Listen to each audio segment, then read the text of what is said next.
بسم اللہ الرحمن الرحیم۔ السلام علیکم۔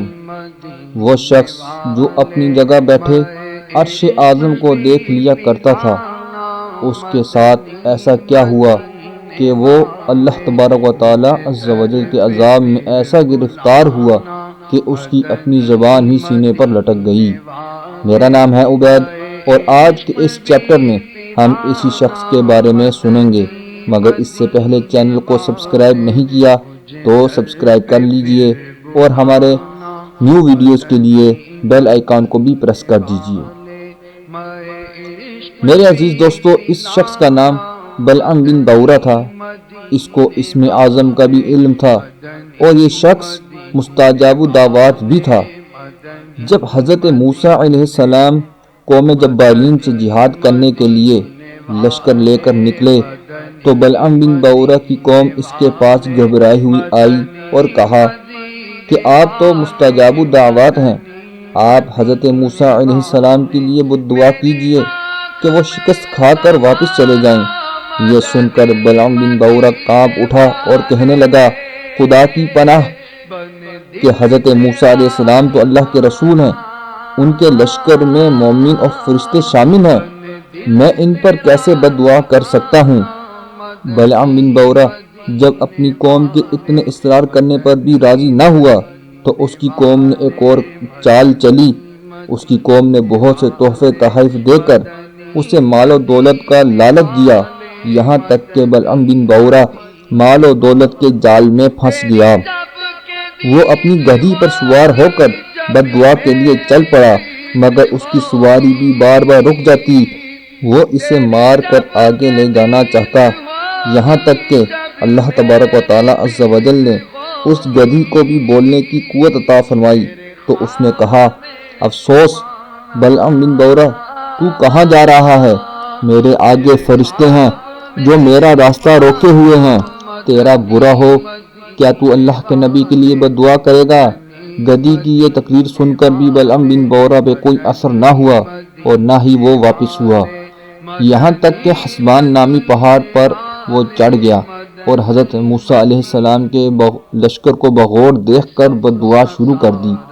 لیکن خدا کی شان کہ وہ بددعا تو حضرت موسیٰ علیہ السلام کے لیے کرتا، مگر اس کی زبان پر اس کی قوم کے لیے بددعا جاری ہو جاتی تھی۔ اس کی قوم نے بھی کئی بار ٹوکا کہ تم تو ہمارے لیے بددعا کر رہے ہو، تو اس نے کہا، اے میری قوم، میں بولتا کچھ ہوں اور میری زبان سے نکلتا کچھ اور ہی ہے۔ پھر اچانک اس پر غضب الہی عز و جل نازل ہوا اور اس کی زبان سینے پر لٹک گئی۔ اس کا ایمان جاتا رہا اور غضب الہی میں گرفتار ہو گیا۔ اس نے کہا، اب میری کوئی دعا قبول نہ ہوگی، مگر میں تم لوگوں کو ایسی چال بتانا چاہتا ہوں کہ تم لوگ ایسا کرو تو شاید حضرت موسیٰ علیہ السلام کے لشکر کو شکست ہو جائے۔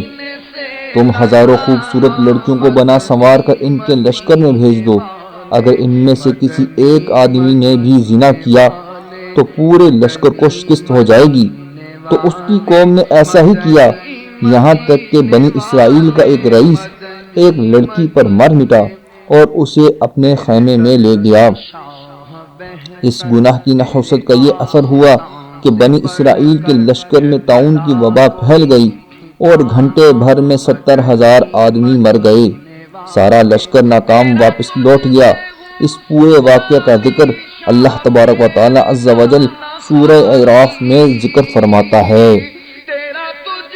سورہ اعراف میں ارشاد ہوتا ہے، اور اے محبوب انہیں اس کا احوال سناؤ جسے ہم نے اپنی آیتیں دی تو وہ ان سے صاف نکل گیا، تو شیطان اس کے پیچھے لگا تو گمراہوں میں ہو گیا، اور ہم چاہتے تو آیتوں کے سبب اسے اٹھا لیتے، مگر وہ تو زمین پکڑ گیا اور اپنی خواہش کا تابع ہوا، تو اس کا حال کتے کی طرح ہے۔ تو اس پر حملہ کرے تو زبان نکالے اور چھوڑ دے تو زبان نکالے۔ یہ حال ہے ان کا جنہوں نے ہماری آیتیں جھٹلائیں، تو تم نصیحت سناؤ کہ کہیں وہ دھیان کریں۔